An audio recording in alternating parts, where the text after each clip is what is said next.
So, hi guys, and welcome to this week's episode of Autism Journeys. I'm so delighted to have the amazing Barb Cook on the show today. Barb is the director at Neuroemploy. She is a researcher at University of Wollongong, I hope I'm saying that right, editor and co-author of the internationally acclaimed book Spectrum Women Walking to the Beat of Autism, and she's also founder of the Spectrum Women magazine. So Barb, thank you so much for coming on the show today. Thank you for having me. Barb, we're going to get right started to it because you can imagine we've got a huge amount to talk about. So I suppose first question for you, I know that you were identified as an autistic woman at 40, along with having ADHD and phonological dyslexia. What led you to seek your diagnoses? Well, what led me to my diagnosis was the previous couple of years that was leading up to that.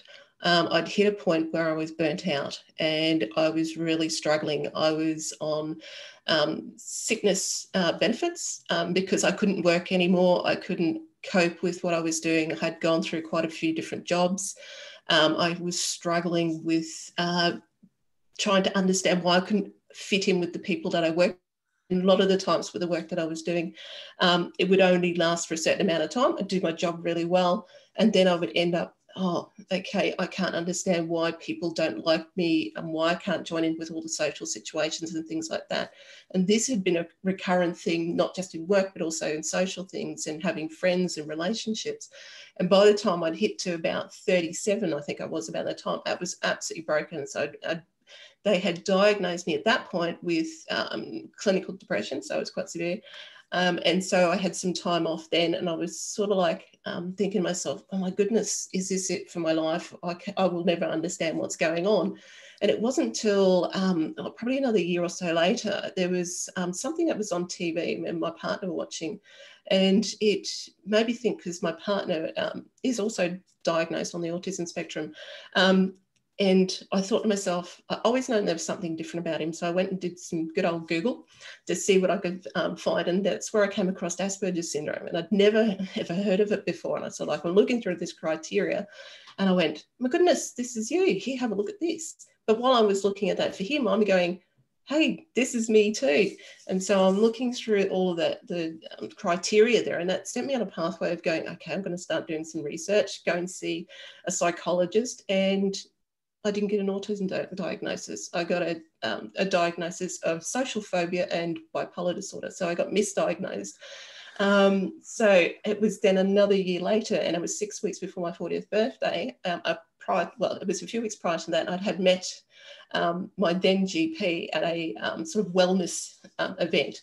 And I was looking at her going, wow, she's so different, but she's also so like me, because she'd stumble across the stage and trip over things and things like I'm late and that sort of stuff. And she said, and I said, no, I said to her, look, I ran up to her like some sort of mad woman. I said, look, I'm totally bonkers, but can I come and see you? Awesome, you're wonderful. She says, no, you're not mad. Just come and see me and we'll talk about stuff. And then she sent me to a psychiatrist that actually specialised in ADHD and autism in adults. And it was from there that I also got my diagnosis and found out I also had dyslexia as well, which I didn't know, and explained a lot of reading issues that I had. So that was 6 weeks before my 40th birthday, how I ended up getting that diagnosis. And it was actually like life beginning at 40. It was a really good chance to turn around and go, okay, I have an answer to what's going on here. I'm going to start trying to figure out how I can make my life better for myself. Cool. So almost like at 40 years of age, I suppose it's very interesting that you were misdiagnosed initially, because I suppose that is the experience of lots and lots of autistic females. But we'll talk about that in a minute. Can I ask you, Barb, about phonological dyslexia? So we lots of people know what autism is these days, and lots of people know what ADHD is. But phonological dyslexia, what is that? Phonological dyslexia is pretty much the most common one, but I didn't know that it actually had that word in front of it, phonological. And it's like, so for me, I have struggled with phonetics. So of course they would call it phonological dyslexia, which I find really difficult to say. So they could have picked an easier word to call it. But I have difficulty in, especially if I see new words, and it will take me a very, very long time to actually learn how to say them quite often. Some words I will never be able to say properly, but they just don't process properly for me.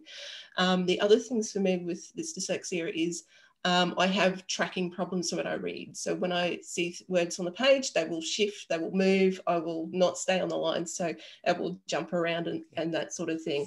So that's pretty much what it is. But it's your most common type of dyslexia that majority of people will have. But yeah, but he explained why I couldn't say things like statistics very well, because that's also another word. It's making them words blend together. So there's that sort of like, we'll do the parts, but it's bringing it together that makes it really, really difficult. Okay, cool. Because we've got one young person in this house who has a diagnosis of dyslexia, and he also has a diagnosis of Ireland syndrome because of that tracking issue and so on and so forth, and that moving on the page. And jeepers, he was diagnosed with dyslexia probably 13 years ago, I'd say at this point. And phonological dyslexia isn't even in the conversation this part of the world, and the other side, like, do you know what I mean? So it's interesting. It's interesting. It is. And interesting you say about Erlen, because I'm also diagnosed as severe Erlen as well. So, I found out through that process that the coloured lenses for me as a blue-grey lens actually makes things very much easier to see. But if I have a yellow lens, and I didn't realise this, and it didn't twig to me because I ride motorbike, out here in our tunnels, we have yellow lighting. When I'm on my bike and I'm in a yellow tunnel, I become very, very disorientated. I feel very unbalanced. It makes me very anxious. It feels like everything is moving around there. So I can't judge the cars that are around me when I'm in the tunnels and that sort of stuff as well. So I've learned to wear, because I've got a tinted visor on my helmet, is to make sure I have that down instead of up when I'm in the dark, because I used to put it up and that would make it worse. So if I have it down, it's actually easier for me. So there's even things like that we don't even think about when we're driving or stuff like that could also affect what we're doing and our perception of what's around us. Cool. Actually, I didn't think of that. And my young person literally acquired his driving license yesterday. So I'll have to double and triple check. Yeah, double and triple check that he's okay with all that before we let him out in a car. Now, it won't be a bike, it'll be a car, but nonetheless, fingers crossed. Barb, can I ask you, what experiences have resulted for you as a result of and since your diagnosis? So what has resulted since that? So I've learned an awful lot about myself. I've learned a lot about what I should be doing in the sense of looking after myself and not doing what other people expected me to do and trying to fit into what they were asking me to do, because it just doesn't work. So I realised things like I never realised until I had the diagnosis about sensory things. These sort of things never come across you. If you've never ever read anything about autism or ever heard anybody else talk about it, these things don't come into your mind. So I realized I'm very, very sound sensitive. So that would, I would get very overwhelmed if I had lots of people that were noisy, if I was working in a noisy factory, which I did in one place, then go out with lots of people that night, trying to be like the rest of them. It was like take me a whole week to recover after that. And I would be so irritated and cranky and couldn't handle people talking to me.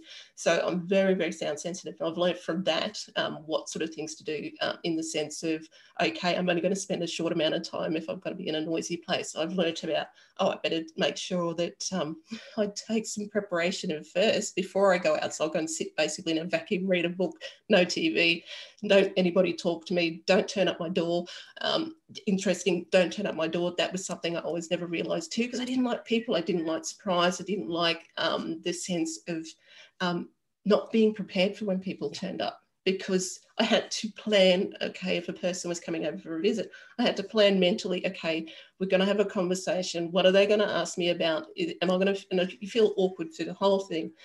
So that would be highly stressful. If they turned up just unannounced, happy at the door, I'd be very blunt and very rude to them, and people would be shocked going, why are you acting that way? I'm just coming here to see you. But I hadn't been mentally prepared for that. Yeah. Some other things that came out from that as well was I'd realised in the past, another place that I worked at, a friend there said to me when you first started working there, you were stuck up, you were rude, you were blunt, you thought you were better than everybody else. And I'm like, I have no idea what you're talking about. Yeah. But apparently that's what I was coming across, because I didn't know how to join into their situations and stuff like that. So I'm very analytical and stuff what I talk about. I couldn't do that social chit chat and things like they were doing. It's like, oh, my husband's annoying me and that sort of stuff. And I'm like, well, I've got my motorbike, I've got some parts, here's my tyres that I've got. And they think to Yeah. me, what is wrong with you?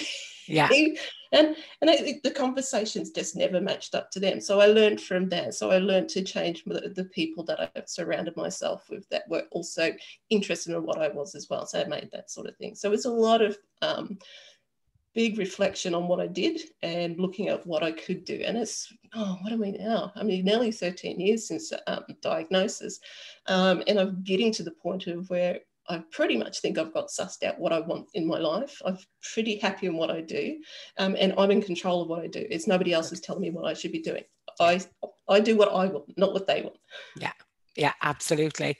I like it, it's, I suppose it's always good to like it's always lovely to hear when somebody acquires an autism diagnosis, or when they're identified as autistic, that it actually makes it creates that kind of change that allows for them to be kinder to themselves and more understanding of themselves, and just more accepting of themselves, and not as judgmental or as hard as on themselves because of what society expects them to do.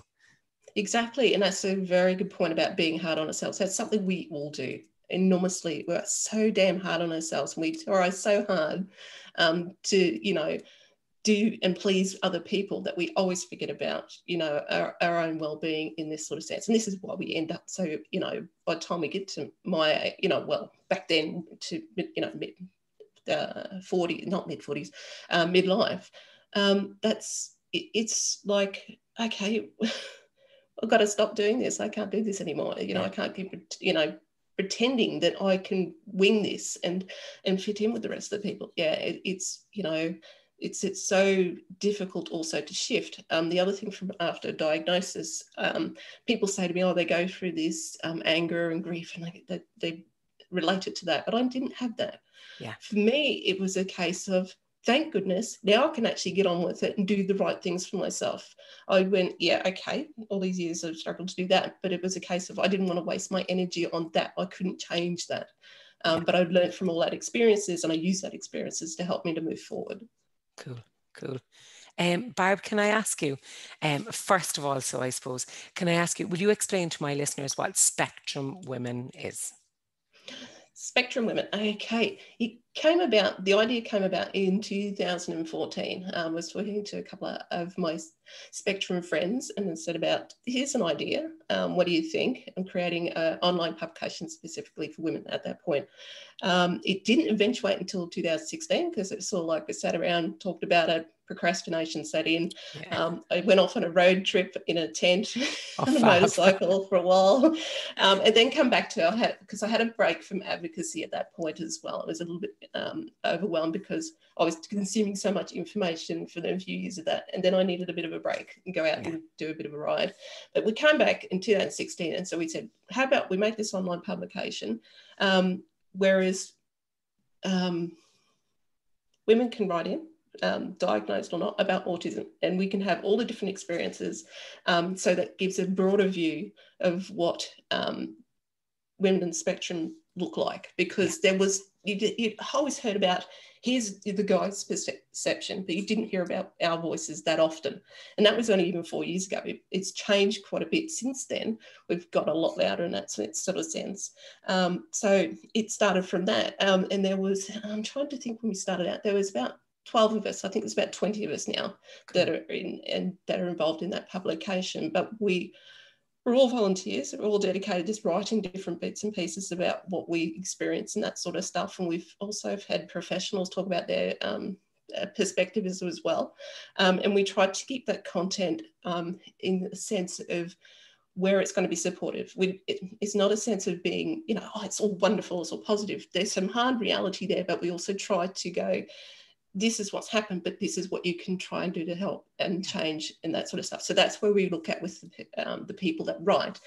if it's going to be a challenge sort of piece that you're writing, also please give solutions about how you can help a person, because you obviously don't want a person coming in, reading that, going, oh, that's even more doom and gloom, and you don't want that. So this is what we did, and we've become such wonderful friends out of this, and we're all over the globe, and we've got Moira in Ireland, Moira Campbell, as you know. So I'm trying to think of all the names, everyone. So they're in the UK, USA, Germany, Australia, I can't think where else, but we're all dotted around the place. Yeah. If somebody wanted to get involved in that kind of writing piece from the perspective of an autistic female, how would they go about that, Barb?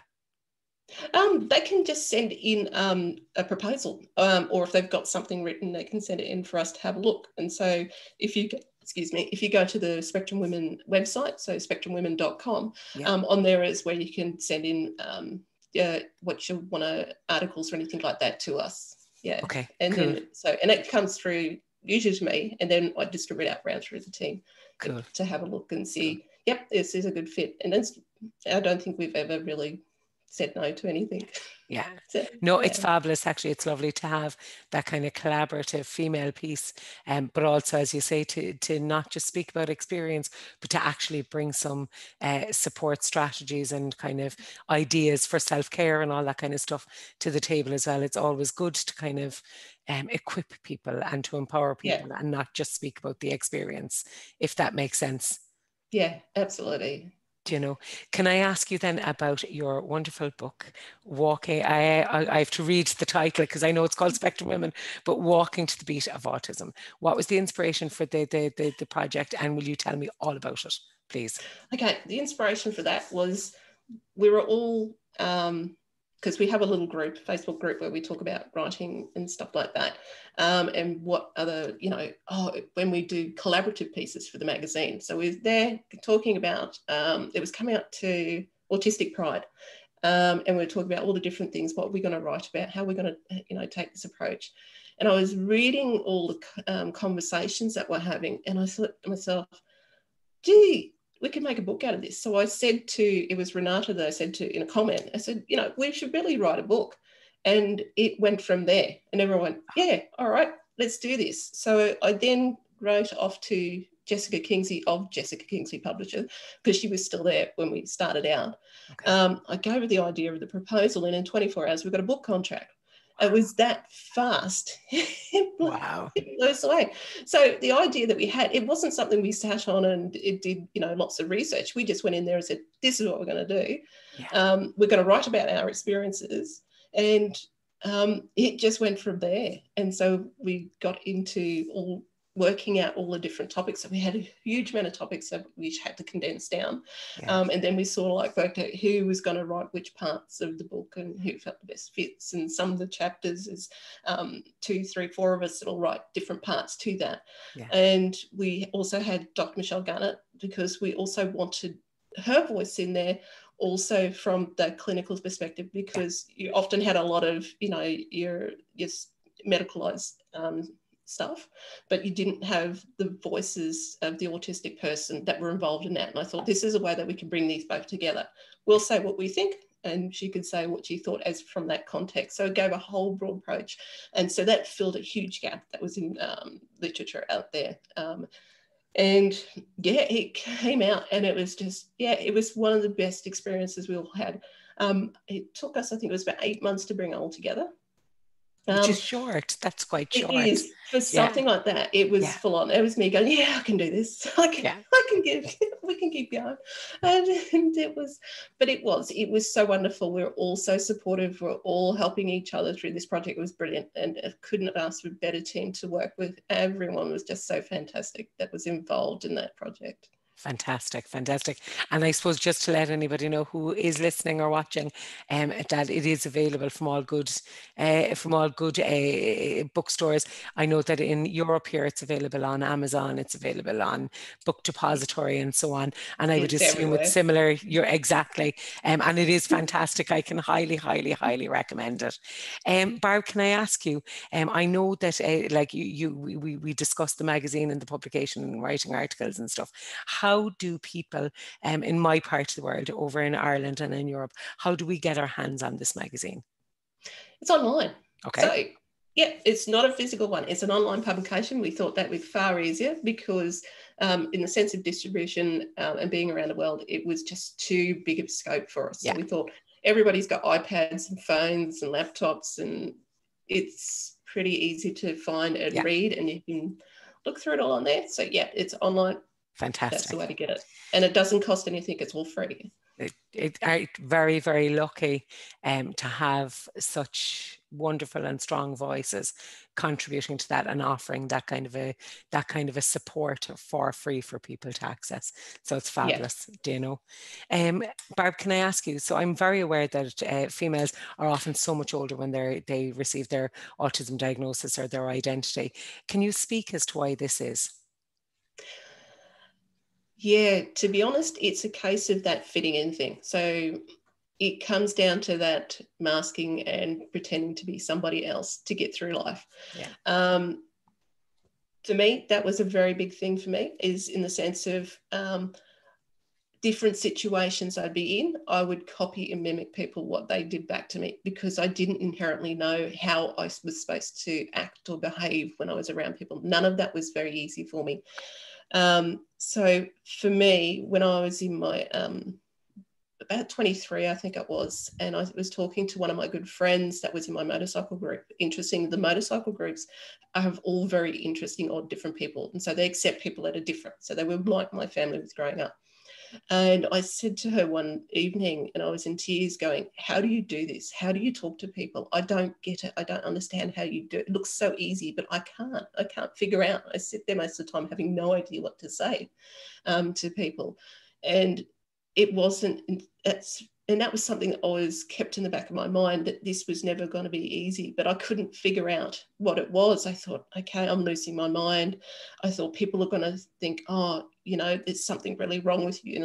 And I was also very terrified of the fact that because my own mother ended up being institutionalized when I was 14 years old. And that was due to, she was autistic, but because back then in the 80s, they misdiagnosed her as having multiple different mental illnesses. And seeing what happened to her also put a fear into me. If I act differently, this could happen to me potentially. So that was an added fear that was put onto me. And this is also for autistic people. It's not, and not in that extreme sense, but there's also the sense of with, you know, being picked on at school, the bullying, people, you know, making you stand out. People don't want to be your friends. So you end up starting to put on this sort of different persona because people don't like the true you. That's what you perceive yourself. It's just that we're not with the right people. That's the thing. But we don't know that at that time. So as we go through, we mask and pretend to somebody else. We tend to blend in. So we then don't get picked up, or we don't go and seek a diagnosis because we're too scared. And it's not until, like myself, when you get to that breaking point of absolutely burnt out and broken, and then sort of like actually getting somebody that actually picks up and goes, oh, this is what's going on, it then changes. But there are so many women I've come across in midlife that have gone through pretty much identical to what I've done in my own life to get to that point. And it's also even with close relationships and partners and stuff like that. That was never easy and couldn't figure out. And that's what did they want? What did they expect from me? Yeah. What am I supposed to do? Society tells me this is how relationships should be. You know, now I look back at it, it's all just rubbish, really. It's what they tell you should be doing. No, we really shouldn't be taking any of that on board. Yeah, absolutely, absolutely. Barb, you've mentioned a couple of times the word masking. Will you explain for anybody who doesn't understand what masking is, what that term means, and how we might identify that a young person or an autistic adult is masking when we're with them? Masking. Now, that's an interesting one. I've talked about this a little bit recently, and I've been talking with one of the co-authors, Kate Ross, from the Spectrum Women book, and we've been looking at what masking is, and because there's other terms like as in camouflaging that people are using, and we're actually starting to realise that they are two slightly different things. So masking, as what we're looking at, is in our perception, what we perceive is where we put on another persona to cover up who we are. And to fit in with the people around us. Camouflaging, on the other fact, is we may not be covering up who we are, but we're trying to do stuff that's not going to make us stand out. So if we're going to be, say, at a party or something like that, we could be over by the far wall trying to blend in with the flowery wallpaper, but we still will be ourselves because we don't want people to bring us out into the crowd where we will get exposed. That's how we feel. So we tend to not do that.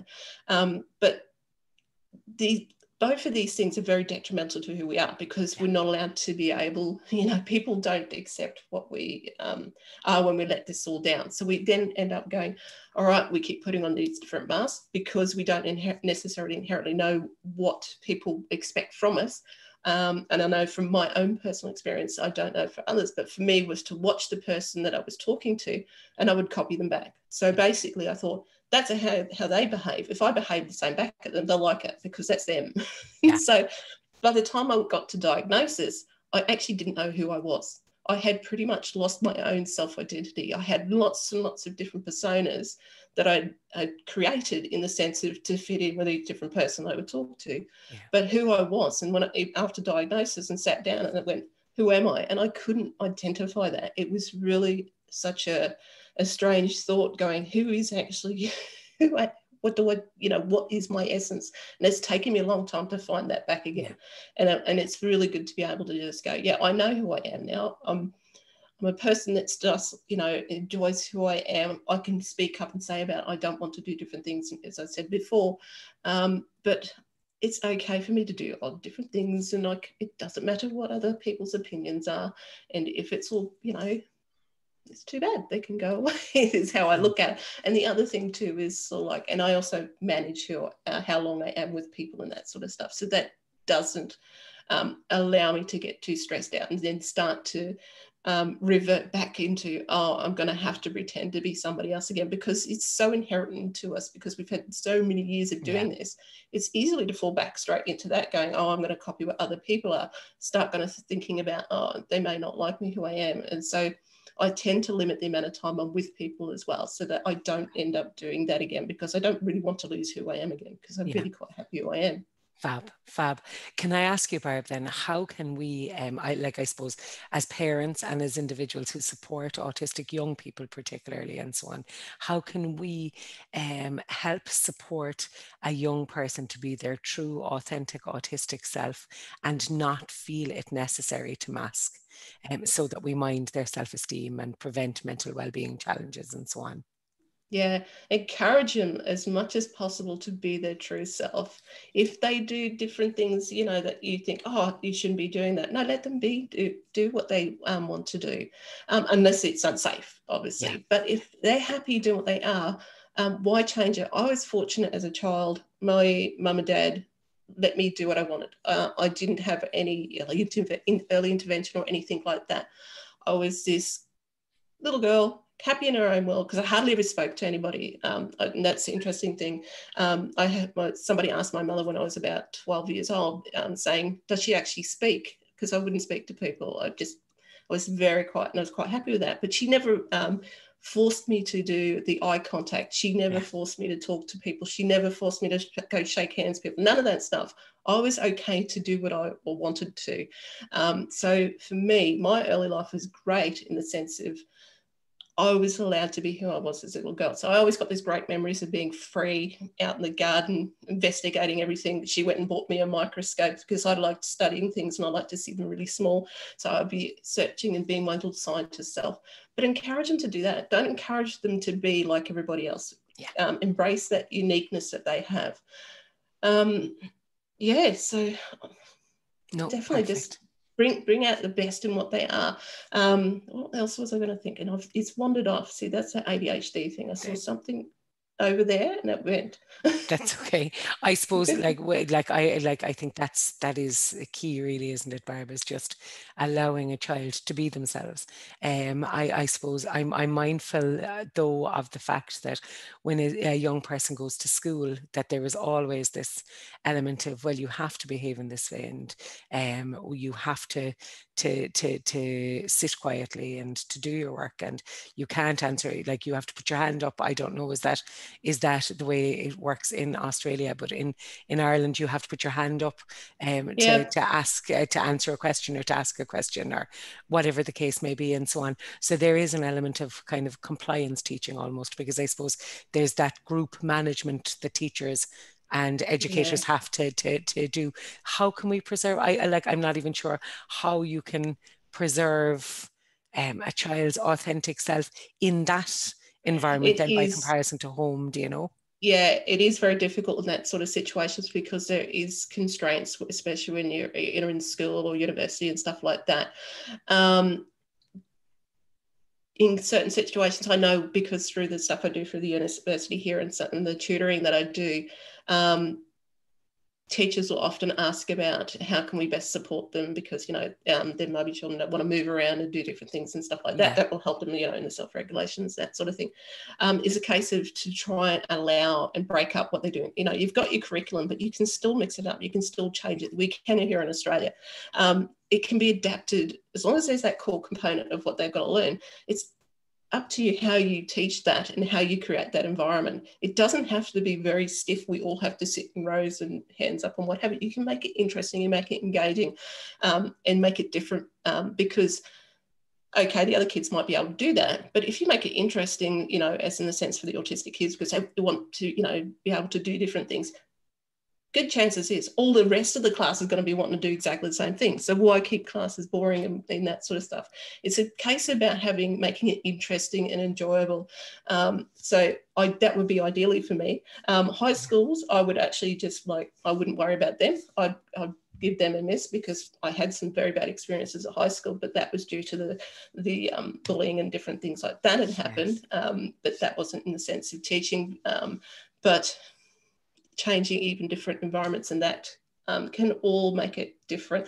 I know with university, we tend to get a bit more flexible in how we can learn as well, because another class we can sit here and, watch it online and go, yep, or turn off the screen and they won't even know if you're listening or not. Yeah. As long as you get the coursework done and get the stuff done by the end of it, you can. But outside of school, do as much as possible to make up for that time of where they're constrained and that sort of stuff. Perfect, perfect. Barb, we've mentioned as well a couple of times over this conversation the word burnout. Can you explain? I know it's an ever-growing problem for many autistic individuals. I suppose, can you explain what burnout is, and can you perhaps share some of the signs that might help us identify burnout as it starts to escalate before a person reaches a point where they're unable to do anything and they've become completely disengaged and unable to enjoy the things that they enjoy and so on? Yeah, burnout is it's something you don't want to end up in. I ended up in burnout, and that was at that breaking point I had. It comes from all the things that we were talking about. So it comes from the years of masking and camouflaging. It comes from the years of trying to figure out how people want you to behave, how to communicate to them. It's also lots of anxiety that is involved in that. There's also things like with work, if you're having challenges there in the sense of the workplace is not getting me. I've had multiple different jobs. These also impact you. So there's constant overwhelm what's happening is there's lots and lots of overwhelming things that continually keep building up, and they're not being addressed as you go on through life. And usually that's when you start getting to your 30s and 40s. This is when it starts to emerge out and come out, is the burnout, is not being able to cope in keeping up that performance, basically, of what you were before. And so it's something that we need to be able to address early enough. And this is where it's very difficult if you don't recognise you're on the autism spectrum, or you haven't been diagnosed younger. When you're diagnosed later, it doesn't usually happen until you get to that burnout point. Yeah. So usually you need to recognise in yourself going, okay, if I'm coming home from work every day and I'm feeling so broken, I'm overwhelmed, I'm having meltdowns, I'm not coping, these are really, really big indicators going, something needs to change, in the sense of I've got to implement some self-care. Do I stick with doing this job that's causing so much stress to me? Is this going to affect my finances if I leave this job? How, and you've got to lots and lots of reevaluating. Yeah. It's needing to know, okay, your own sensory profile. I mean, if you don't know that you sound sensitive, that's going to be adding to you all day. Whereas if you did know, you can do something about it. Yeah. Put in your earpods or whatever and sit in a quiet room somewhere. Stay away from people that are really noisy. But it's also the sense in knowing if, the lighting, if that's the environment you're working in, that could be adding to your overwhelm. In one day, you can get really overwhelmed from the sense of all the noises, the people, what's expected of you from your work colleagues, the boss, if you don't know what they're asking of you. And then by the time the end of the day, you're going home from work, you've got on a train that's late and that's really noisy. No wonder you're having a meltdown by the time you get off the thing and go in your front door. This happens most days. This is all building up to you coming into that stage of burnout. So it's a case of reevaluating what is making you overwhelmed all the time, and then start paring that all back, and then going, all right, I'm going to change a lot of different things. I'm going to implement a whole lot of strategies that will support me, that will reduce that factor of getting to burnout. Because once you get to burnout, and I've talked to some other women around my age, and they have asked me, so how do you ever feel the same after burnout? Personally, no, I don't think so. I don't think I could ever work in a normal 5-day-a-week job anymore. I couldn't do that anymore. For me, it's a case of I'm quite happy to work for myself. I can choose the hours I can work and the days. If I'm not feeling up to it, I don't work that day. But I couldn't do a typical job anymore. It actually puts fear in my heart if I had to go and do that, because I know I wouldn't be able to cope. Things change once you get to that other side of burnout. It really does. And it's not something it takes you, oh, you'll get over in a couple of years. No, it always will be with you because you've gotten to that point. So it's something really important to try and reduce that happening. Okay. Otherwise, it's very difficult to come back from. Okay. And with regards to self-care then, Barb, I know that self-care is very individualistic, that it's as individual as the person themselves. Do you have any suggestions, though, that people might be able to try and take on board with regards to looking after themselves and meeting those kind of self-care needs? Self-care needs. This one's a funny one. Avoid typical people. I always say this to people. This will reduce a lot of stress in your life. Guarantee. Hang out with the people that get you. Spend a lot of time with them, because they will energize you and validate you and make you feel so much better than hanging out with people that don't get you and make you feel uncomfortable and that sort of stuff. Self-care. What do I do? Things like read books. I go and ride my motorbike when I'm getting stressed. It reduces my anxiety enormously, because you can't really be stressed and not concentrating when you ride on a motorbike, because you'll end up off of a cliff. So my bike is I call him my sanity, because he's really great for help reducing that and being able to do that. So people might enjoy, I'm going to go off fishing or something like that, doing something peaceful in nature. I'm going to go and walk in nature with my dog. Do things that make you feel really, they energize you. And it's a case of, I'm just trying to think of, what's her name? Margie Tootle. Yeah. She came up with the idea of energy accounting. Now, this is something to look into as well. This will tell you where you are losing energy in whatever activities. You have that one side. So, and the other side is what gives you back energy. And when you do that over a week and look at what you do each day, guarantee you'll be losing more energy than you've given yourself back. So once you start working that all out, you can then go, all right, I need to change some stuff. I need to go, all right, I'm doing too many of these things that are taking my energy away. I need to add in more stuff that gives me the energy back. Cool. That's a really, really, really good idea. Thank you for sharing that, Barb. Barb, can I ask you, I know that you work in part as a developmental educator. What is a developmental educator? Okay, developmental educator. First up, I don't just work with kids. This is a very, very misleading title. Lots of people think I just work with kids. No, developmental educator, we work with all ages. And it's about empowering people pretty much. It's about working person-centered approach, working with the person to help them to work towards their goals that they want to do in life, work out what visions they want to do. It's in a sense, a bit like a life coach as well. So we're doing that sort of stuff, but it's more deep in that. There's also the counselling part that comes with that too, in supporting people. I work with a lot of people around employment. So that's my focus as a developmental educator. That's the part that we can do. We're actually a very good fit in the sense of you have your psychologists, where people go there to go, okay, I might need a diagnosis, I need some mental health support, that sort of stuff.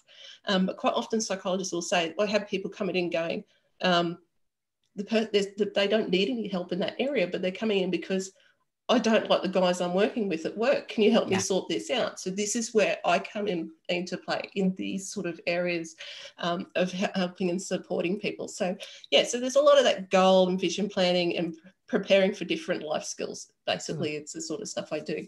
But yeah, there's lots of us that do work with kids as well. So there's also the education part. So that's a case of going and helping assess the classroom, what things can be changed, and teaching methods and that sort of stuff. For me, I go into workplaces, do environmental assessments, work with the autistic person to find out what we can do that will help and support them, then mediate with the employers going, okay, this is the modifications that you may need to do training as well, training to employers and staff about autism. So there's lots of these different sort of things that we do. Fab, fab. I love actually the environmental assessment and modification piece, because that's a piece that I do quite a lot of this side of the globe as well. And I think Excellent. that I do think that it should always be about fitting the environment to suit the individual, and never expecting that individual to try and fit in with the environment. 100%. You know what I mean? So no, I'm excited to hear you talk about the environment as well. Can I ask you, Barb, it's so essential that an autistic child's voice stays central in any educational setting. How can staff ensure that this is the case? Okay, so when, in the case of with children, is things like goal and vision planning. This is where it's going to be quite crucial. So when you're working with about, okay, we'll do the environmental assessment. They might be saying about, the teacher might be going, okay, this child's got some disruptive behaviour. Oh, what's going on? So this is where you got to go. It's not the child's fault, where the teacher may be saying that. It's a case of, why is this happening? So this is where you work with the parent, the teacher, say somebody like myself, and the child going, okay, what's going on? So you get an insight from each person, but you also have to have the insight of the child as well. You need to ask them, okay, what's going on? What's it feel like in these situations? Even asking things like sensations, other people, the smells. So you bring in also that environmental stuff. You know, you can say to them, why don't you like sitting there? It could be a case of, it's not a case of the person next to me smells. It could be a case of, I'm near a window and I don't like the bright light that's coming in.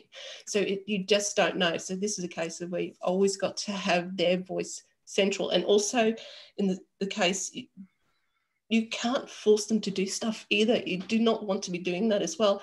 If you say to them, oh, I want you to do this because this will change who you are, you do not want to be doing that. You've got to listen to them. You've got to hear them say, I'm not happy doing this. Right, we won't be doing any of this sort of stuff. It's up to them, and you want to encourage them to make decisions. So this is where teachers and parents need to be going, encourage their free thinking and support them in what they think, what they want to do. If they come up with something that might be unsafe or detrimental themselves, of course, advise them about that. But also don't just go, no, you can't do that. And don't give them a reason why. You need to explain going, this could be what happens. They may not see the bigger picture or the consequence of doing that. So if you explain to them, and even go on YouTube or something, if you can find something, show them, as long as it's not too grim or anything, just show them this may happen. Then they can get a visual. So there's lots of different ways to do this, but always support them and help them learn and educate, so they can then self-advocate and determine for themselves what they want with their lives, because you need to start this really young, because that's where I always say, go back to that goal setting, vision planning. What do you want to do? Because they say, oh, kids don't know what they want. 5 years old, I knew what I wanted to do. I wanted to be a scientist. So I know exactly what I wanted. I've known other people, you know, they've wanted to be doctors, and this is from a very young age, and they're now pediatricians. They did exactly that. They did what they wanted, but you've got to make sure you listen to what they want to do. Just go, oh, no, you can't do that. That career isn't, you know, you'll never achieve that. No way. Encourage, do not put them off, support all the way. Yeah, absolutely. I have a 5-year-old, actually, Barb, in this house, and he is determined that he will be a paleontologist dad when he's grown up. So he wants to be a dad and a paleontologist. Fantastic. And the child has about 65 million dinosaur toys and fossil things, and it's all about encouraging. And if that changes and shifts, so be it. But at least right now he believes that he is going to be a paleontologist dad. Exactly. Do you know what I mean?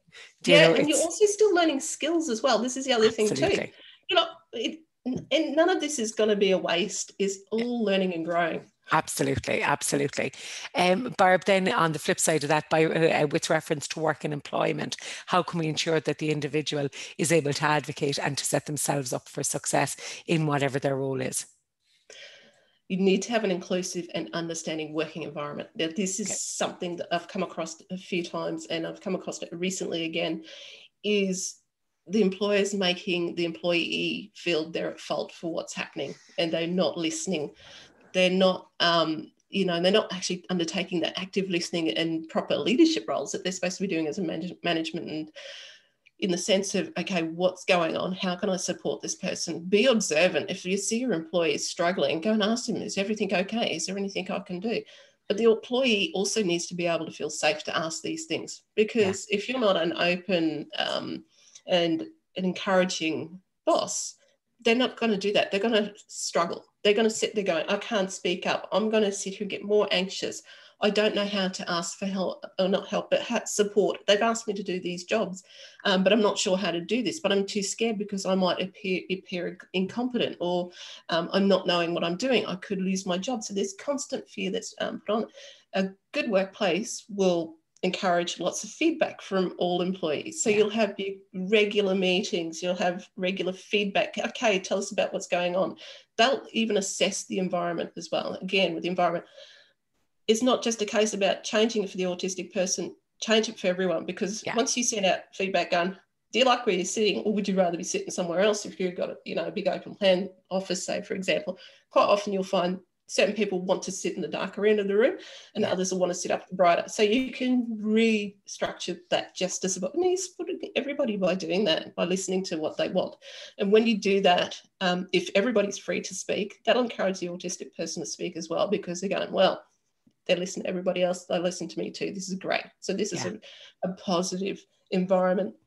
And also from the autistic person's perspective, if you're in a job that won't listen to you, won't support you, really consider, is this a job I need, I have to yeah, stay in?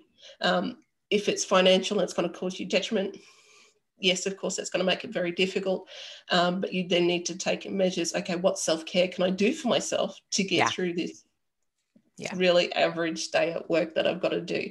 So there's also lots of outside measures to make sure you can get through that sort of stuff. Yeah. So I suppose evaluating and seeing and thinking about that self-care piece all of the time as well It absolutely is. helps you to advocate for yourself and for your needs. It You know, does, because if you're not feeling mentally strong enough in these sort of situations, if you haven't taken care of yourself, you haven't had enough sleep, we know that if you don't have enough sleep, we yeah, don't cope the next day. So all these different things, if you're not coping, you'll find it far more difficult to deal with the stress that you are in the workplace. When you're feeling great, you're feeling strong and feeling confident about yourself, everything starts to shift. So, and this is why I keep, self-care is hugely important yeah. for helping us. Absolutely, absolutely. Barb, with regards to self-advocacy and the child again, I suppose, how do we, as parents and as educators and and people who are supporting young people, how do we actually teach self-advocacy skills? Do you have any suggestions? I know here we tend to, choice would be the very first self-advocacy piece that I've implemented in this house, we'd say, where the child, and where a choice is respected. If somebody doesn't want to do something, that's okay, or if they want to do something, that's okay too. But that'd be, I suppose, the first thing that I'd implement here. Do you have any suggestions as to what parents could implement in their houses, or teachers of young children could implement? Yeah, it's pretty much what I was saying before. It's a case of allowing that freedom of speech, and Yeah, then working with them, identifying, okay, is this okay what they're asking? And it's always okay to ask and question. yeah, This is where I say is give them insight back about their choices and their thoughts and decisions. The yeah, more information you give them, the better. It will help them assess the situation and not to feel anxious about asking questions. That's another thing too. When we're younger, if we're made to feel anxious or feel scared about asking something, then we'll start to shut down and not ask at all. yeah, And then we'll just end up doing the things of watching what other people do. We really rely on parents and educators to be really supportive in that environment of going, yes, it's okay to ask. There is never a wrong question in what you're doing, and especially even with wrong, there's never a wrong answer really either. It's a case of, okay, you may be not looking at it the way, let's have a look at it a different way. This is how it could turn out, and that sort of stuff. Yeah. But yeah, it's just that constant support, allow them to be that freedom of expression and what they're thinking as well, and just help them and support them through that. Fabulous, fabulous. Barb, can I ask you, are you taking part in any online courses or webinars at the moment that my listeners could look out for? Okay, webinars and courses. I will be doing some probably from April. I'll be starting to do some more online courses again. So that'll be about employment stuff. So that'll be a few different ones. And I'll definitely be doing the self-care one again, because that is very much a big must. And also on self-advocacy and self-determination. This is in the employment area. So a lot of my webinars are around adults in that sort of workspace. But they're also applicable in the sense of when you're going to university and that sort of thing as well. So a lot of this stuff can transfer across. The other things I've done is, I think it's in February, Jessica Kingsley Publishers is having a special event. So I'll be speaking at that, and I'll be talking about, along with Kate Ross, on masking and camouflaging. I'll be talking on that one. So that's nearly an hour we'll be talking about that. So that's the extended version of, if you want to learn more on that. And other projects I've got coming up in the year is also, yes, the other online thing I'll be doing, I also deliver a program called, what's it? I lost in my mind. Autism Working Program. That's it. Okay. So that's another one that I do, and that's I'll be rolling that back out again later on in the year to work with. And that's in a group environment, and so that's usually for people that are already in work, and it's sort of like assess what's going on in the workplace. And that's things around organisational tools and all that sort of stuff. Perfect, perfect. Tell me, where can people find out more about you, and where can people find out more about how to access all of this wonderful training and webinar and so on that you're going to be doing? Okay, so you can find me and lots of information about me on my own website, which is barbcook.com.au. That's an easy one. Neuroemployed, so that is for all the employment training and stuff like that. So that's neuroemploy.com. Yeah. And we've also, as we talked about before, spectrumwomen.com is for all the stuff, the articles and all the wonderful information that you can find on there. Fab, fab. And what I'll do, Barb, is under this recording, I'll actually pop all of that information in the blurb under the recording, should anybody want to access those links as well. So they'll be there for people to click on. Barb, you'll be glad to know there's only 2 questions left. You're like, yay, finally. I suppose, first of all, is what is the most important piece of advice that you would give to somebody going through their own autism journey right now? Most important piece of advice is be true to yourself. Don't listen to what other people tell you. You know yourself really well once you start to understand and remove all the layers of what everybody else has put on you. Yeah. It's a case of that self-discovery is a wonderful thing again, because you then go, okay, I'm free. I'm free from all the constraints of what society and what people put on me. So always believe in what you are as yourself, because you are good enough. You are so very much worthwhile, and it's what other people have put on you that make you feel that way. So it's definitely keep believing in yourself, and things will turn around as well. And find people that are also like you. That is another huge thing as well. And you're on your journey. Once you start finding, as they say, find your tribe, that makes a big difference, because they get you. They understand how you think. And I've had that many a times in this journey, as talking to people that have the same neurology as you. It's so easy. You don't have to pretend anymore. It's just, here it is. It's okay. Yep, totally get what's going on. It makes so much easier knowing that you're validated, and you're most definitely not alone, because we often feel that too, especially early on in the stages. We feel very, very alone and feel like that we're the only one like this. We're not. There's lots of us out here, and we're all fantastic people. Yeah, fantastic. I think my favorite phrase there that you just said is, you are so very much worthwhile. I think that's a fantastically wonderful phrase, and I think it absolutely makes sense to find your tribe, to find other people with that same neurology, to make life easier, and to be a part of a community that actually just accepts you just for you. Do you know? I think it's really, really important. And Barb, final question for you is, how can somebody who is supporting a younger person do a good job as they go through their own their little journeys? How they can do a good job is a little journey. It's in Well, the sense yeah, of it's a little journey. a giant journey, but for a A little giant journey, person, I but suppose. it is a very big journey Yeah, when you're little. yeah, But what you can do is, as we talked about before, the best thing is to be so open and supportive to them as a parent or as an educator. But parents, it's family that is the hugest amount for us when we're kids.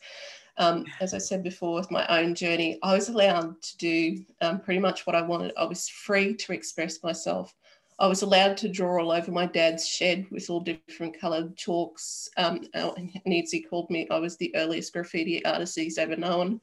But I was never told off for it. I was allowed to do it. They allowed me yeah. areas to do these things and freedom to be my own unique self. So that's the best way you can support young people, is don't mold them into being something they're not. Allow them as much as you can to be who they are, their true, beautiful, genuine, sparkling selves. I love it. I love it. Barb, thank you so, so much for chatting with me today. I have to say, I really, really enjoyed talking with you. Likewise, thank you so much. It's been great.